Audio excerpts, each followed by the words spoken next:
వేసేయండి నా మీద. బేష్. సీతమ్మ గారు చూడండి, రేపు లేదు ఎల్లుండి దశమి శుక్రవారం, ముహూర్తం బ్రహ్మాండంగా ఉంది.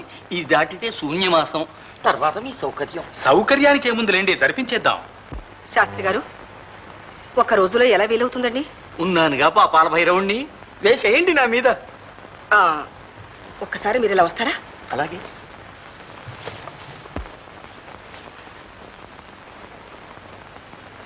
శాస్త్రి గారు, అమ్మా, మీరొక్క సహాయం చేయాలి. అంతకంటేనా? సెలవివ్వండి.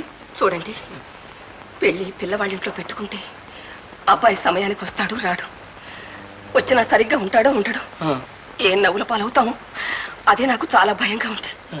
కాబట్టి పెళ్లి ఎలాగైనా మన ఇంట్లో జరిగేటట్టు చూడండి.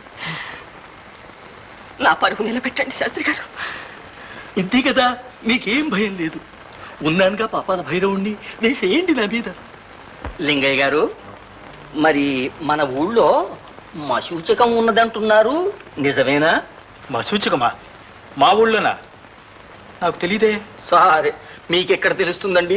ఇదిగో ఈ పత్రికలో చూడండి, తాటికాయంత అక్షరాలతో రాశారు, చదవండి. నాకు చెత్వారమయ్యా, అద్దాలు తీసుకురాలేదు, నువ్వే చదువు. దీనిలో ఏం రాశారంటే, ఆ ఊళ్ళో 10 రోజుల దాకా పెళ్లిళ్ళు, పేరంటాళ్ళు, ఉత్సవాలు మొదలైనవి